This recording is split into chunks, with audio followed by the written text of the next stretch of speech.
यकीन मानिएगा, मैं इस वीडियो के अंदर में आपको हरिद्वार की नगरी की पूरी वृत्तांत बताने की कोशिश करूँगा। आप कृपया करके पूरी वीडियो का अच्छे से देखिएगा। हम चरखी दादी से हरिद्वार के लिए निकल चुके हैं और लगभग दिल्ली आ चुके हैं। अभी 4:30 का समय हो चुका है। एकदम से प्रोग्राम बन गया भाई साहब, सच बता रहा हूँ, आप विश्वास करिएगा भाई।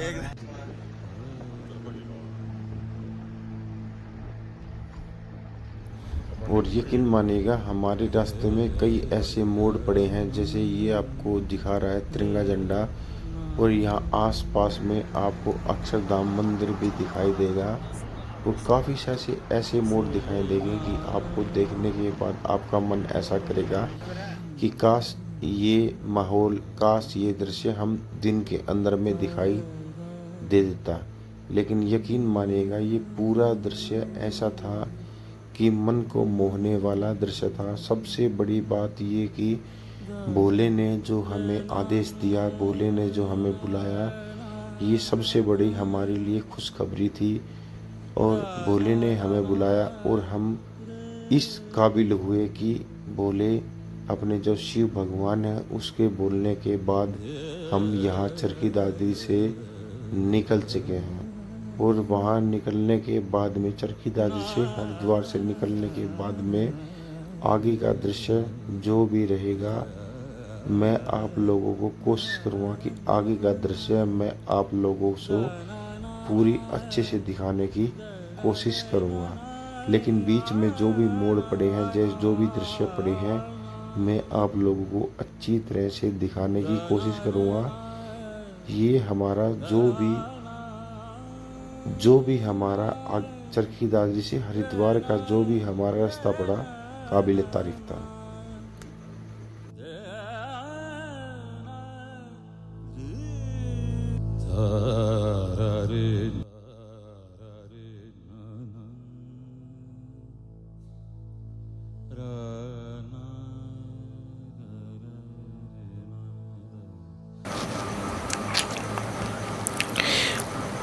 अब ये आपको पीछे का दृश्य जो दिखाई दे रहा है ना, ये ऋषिकेश का दृश्य है।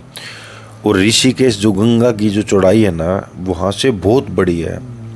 सच में जब आप देखोगे तो आपको खुद लगेगा कि यहाँ ऋषिकेश की जो गंगा की जो चौड़ाई है, सच में बहुत बड़ी है। यकीन मानिएगा, जब तक आप देखोगे नहीं, आपको पता नहीं चलेगा। और सामने जो आपको दिखाई दे रहे हैं ना, ये पहाड़ हैं। तो मैं कोशिश करूँगा कि आपको ऋषिकेश का जो लक्ष्मण झूला है उसको मैं अच्छी तरह से आपको दिखाने की पूरी कोशिश करूँ। लेफ्ट हैंड में जो है ना, वो लक्ष्मण झूला है, और उसके सामने जो आपको दिखाई दे रहे हैं वो पहाड़ हैं। उस पहाड़ के ऊपर में बादल भी आपको दिखाई देंगे, और यहाँ पानी के अंदर राफ्टिंग वगैरह भी चलती है। यकीन मानिएगा कि एकदम से जो प्रोग्राम बन जाए ना, तो वो प्रोग्राम हम भगवान की अनुमति मानते हैं कि एकदम से रात को 12 से 1 बजे के करीब जो प्रोग्राम बनता है किसी भी इंसान का, तो वो भगवान का प्रसाद ही मानिएगा कि एकदम से 12 से 1 बजे के करीब अगर किसी का प्रोग्राम बनता है तो वो आशीर्वाद ही है। यकीन मानिएगा, जो हरिद्वार की जो नगरी है ना, वो सच में भोले की नगरी है, अपने शिव भगवान की नगरी है। अब मैं आपको दिखाने की पूरी कोशिश करूँगा। और बड़ा ही बेहतरीन नज़ारा है, और जैसे ऐसे हिल रहा है, ऐसे हिल रहा है झूला।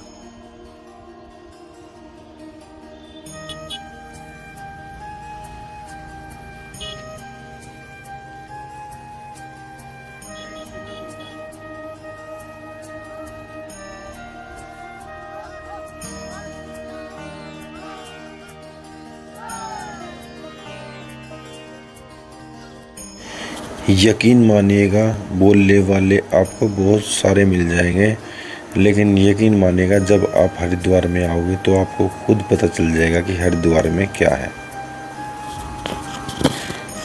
यहाँ आने के बाद में आपको खुद पता चलेगा कि यहाँ साक्षात केदारनाथ में साक्षात, उज्जैन नगरी में साक्षात और अमरनाथ नगरी में साक्षात भोले जी निवास करते हैं।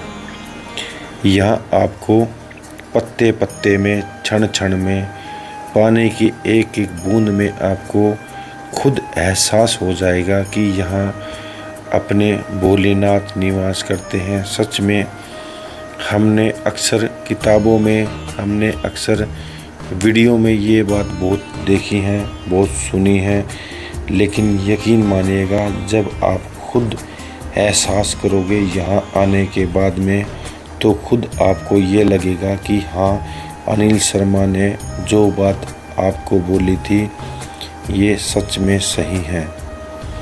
यहाँ आने के बाद आपको खुद पता चल जाएगा।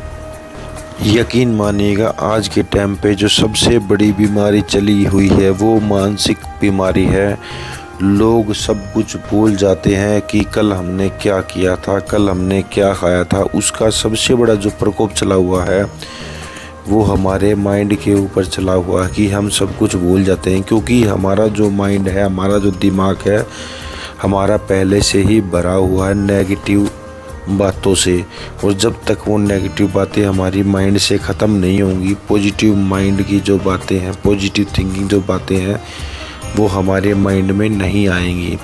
तो सबसे पहले हमें जो पुरानी बातों को, उनको भूलना होगा। जो पुराने, जो हमारे जो मित्र थे और जिनको हमने मान लिया कि हमारे शत्रु हैं और इनकी बातों को हमने दिल से छुपा लिया, उन बातों को हमें भूलना होगा और सभी को दोबारा से मौका देना होगा।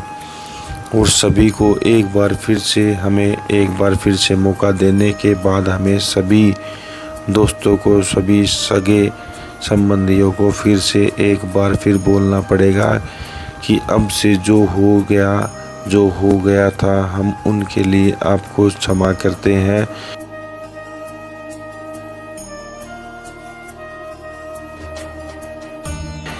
इस खाली पानी को देखकर भी आपको ऐसे लग रहा होगा जैसे ये गंगा नदी बिल्कुल खाली हो गई है, लेकिन सच मानिएगा ये खाली गंगा नदी भी बहुत से इंसानों का पेट भर रही है। बहुत से ऐसे लोग हैं जो इस पानी के अंदर से सिक्के और चांदी के कतरे, सोने के कतरे को निकालकर अपनी रोज़मर्रा ज़िंदगी को चला रहे हैं, खाने के पानी को चला रहे हैं। सिर्फ एक ही बात बोलते, भगवान किसी को खाली पेट मत सुलाना। ओम शांति, शिव बाबा।